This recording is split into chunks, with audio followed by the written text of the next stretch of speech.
ہمیں جوائن کر رہے ہیں فارمر پریزیڈنٹ اے جے کے اور پاکستان کے معناز سفارتکار سردار مسعود خان صاحب. ان سے ہم گفتگو کریں گے.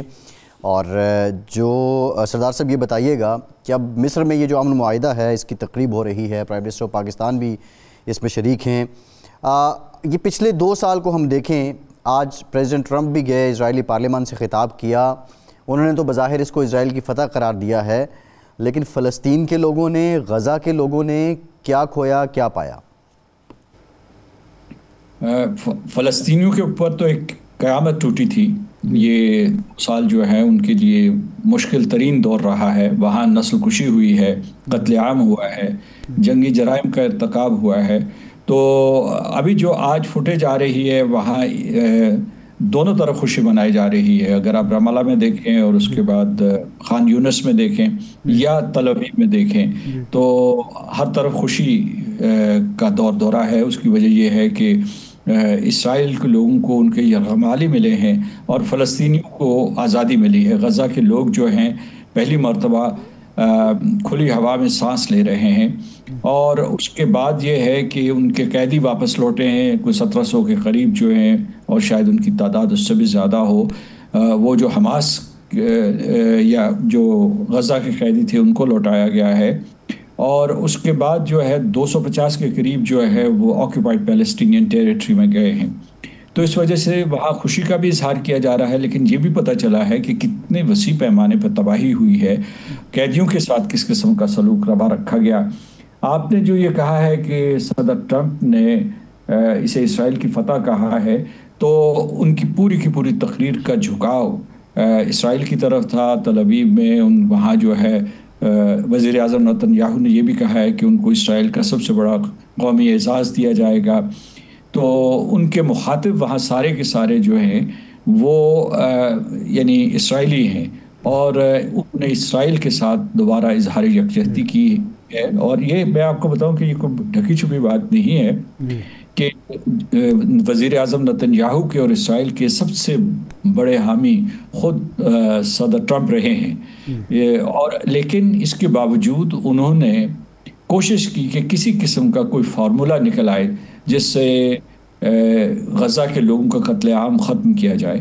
تو اب دیکھنا یہ ہے کہ وہ جو شرم الشیخ میں گئے ہیں تو کیا اس تقریر میں بھی یہی لب و لہجہ ہوگا یا وہ مختلف ہوگا، یا پیغامات بھی کیا مختلف ہوں گے. جو وہ شرم الشیخ میں جو لوگ اکٹھے ہیں اس میں ظاہر ہے کہ وہ 8 ممالک جس میں پاکستان بھی شامل ہے، وہ 8 عرب اور مسلم ممالک جنہوں نے صدر ٹرمپ سے 23 ستمبر میں اقوام متحدہ کے اجلاس کے دوران یہ اپیل کی تھی کہ آپ اپنی پالیسی میں لچک پیدا کریں اور اس جنگ کو ختم کروائیں، وہ بھی موجود ہوں گے. اور اس کے بعد یورپی قائدین موجود ہیں، جو امریکہ کے حلیف ہیں موجود ہیں، خطے کے اور دوسرے 20 کے قریب جو ہے سربراہان مملکت یا حکومت وہاں موجود ہوں گے.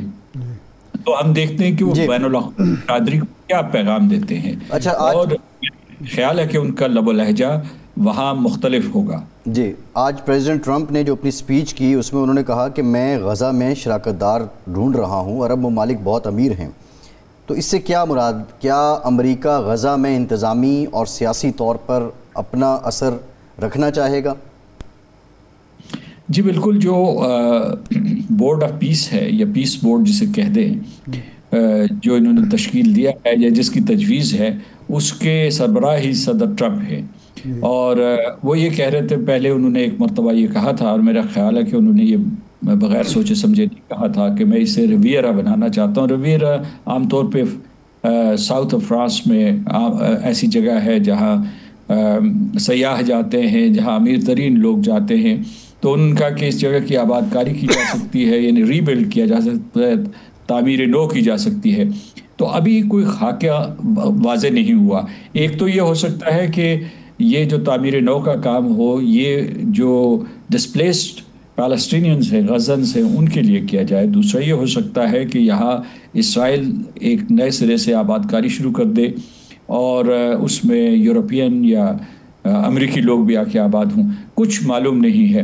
اچھا، دوسرا یہ ہے کہ اس میں کہیں اگرچہ وہ 20 نکاتی فارمولے میں ذکر ہے کہ فلسطینیوں کو ان کا حق خود ارادیت دیا جائے گا اور پیلسٹینین اسٹیٹ ہوڈ کا بھی ذکر ہے، لیکن وہ کوئی واضح طور پر نہیں، اور یہ ہے کہ جب اس قسم کا عمل آگے بڑھنے کے لیے تمام حالات موافق ہو گئے تو اس کا مطلب یہ ہے کہ اس میں ifs and buts بہت زیادہ ہیں.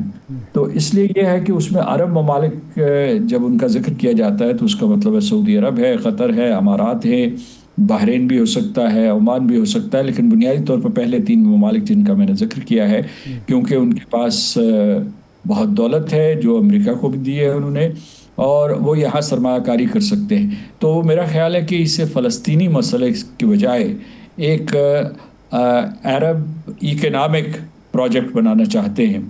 تو لیکن یہ اس سلسلے میں جو ہم کیا آثار اس وقت کر رہے ہیں وہ ذرا تھوڑی سی سے قبل از وقت ہے کہ ابھی ہم فیز 1 میں ہیں. فیز 1 کے بھی بالکل ہی نقطۂ آغاز سے ہے، اور آپ دیکھیں کہ فیز 2 میں جو انسرٹنٹیز ہیں، جو ابہام ہیں، وہ کس طریقے سے دور ہوتے ہیں، اور ان کا رخ جو ہے فلسطینیوں کے حق خود ارادیت کی طرف ہے، یا وہاں ایک نیا پروجیکٹ، ایک نیا منصوبہ جس کی جہت ہی معاشی ہو اور تجارتی ہو، کوئی ایسا چیز جو ہے وہ غزہ میں قائم کرنے کی کوشش کی جا رہی ہے. اچھا، بعض لوگوں کا خیال یہ ہے کہ چونکہ اسرائیل اس وقت پہلے جو وکٹم کارڈ اس کے ہاتھ میں ہوتا تھا وہ اب فلسطینیوں کے ہاتھ میں آ گیا ہے، اور یو کے نے، فرانس نے، کئی ملکوں نے فلسطین کو تسلیم کر کے بیسیکلی یہ تاثر دیا ہے کہ اب ہم جو جینوسائیڈ ہے اسرائیل کا اس کے ساتھ کھڑے ہوئے نہیں ہیں، اور وہ جو وکٹم کارڈ ہے اس کو ہم بائے نہیں کرتے. جبکہ ٹرمپ نے آج کے خطاب میں یہ کہا کہ جو 7 اکتوبر کا واقعہ تھا، یعنی یرغمالی بنانا اسرائیلیوں کو، وہ اس جو نسل کشی ہوئی تھی اس میں جرمنی میں، اس سے بڑا واقعہ تھا، زیادہ اندوہناک واقعہ تھا.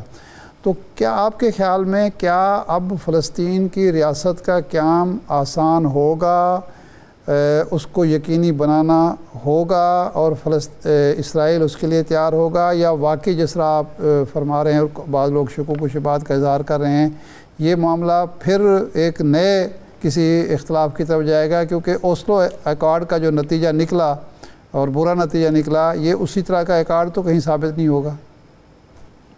دیکھیے، اسرائیل کی تاریخ یہ ہے کہ وہ کسی قسم کی ایکارڈ کا احترام نہیں کرتا، اور اسے ایک دفعہ کرنے کے بعد اسے پیچھے ہٹ جاتا ہے. دوسرے جو ہے امریکہ اور پاکستان کے تعلقات بہت بہتر ہو رہے ہیں، لیکن دوسری طرف میں آپ کو بتاتا ہوں کہ جو مغربی حکومتیں ہیں، اور خاص طور سے جو امریکہ کے حلیف ہیں، جب انہوں نے فلسطین کی ریاست کو تسلیم کیا ہے تو میں آپ کو یقین دلاتا ہوں کہ انہوں نے مجبوری میں ایسا کیا ہے. وہ کیا مجبوری تھی کہ ان کے شہری ان کے خلاف ہو گئے تھے، یعنی جو چوک اور چوراہے تھے وہاں سے جو صدائیں بلند ہو رہی تھی وہ حکومت کی جو مصلحت آمیز پالیسیاں تھیں ان سے متصادم تھی. تو اس وجہ مجبوراً مثلا کیا سٹارمر جو ہے وہ میرا خیال ایسا نہیں کرنا چاہتے تھے، یا جو پریزیڈنٹ مکرون تھے انہوں نے امریکہ کو بھی اس سلسلے میں جو ہے ناراض کیا.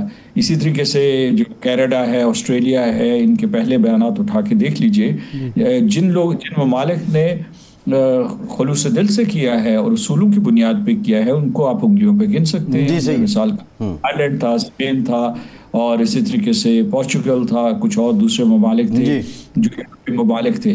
تو میں یہ کہنا چاہتا ہوں کہ آپ کے سوال کا جواب یہ ہے کہ یہ غیر یقینی کیفیت رہے گی، اور مجھے نہیں لگتا کہ اتنی آسانی سے فلسطین ریاست قائم ہو سکے گی.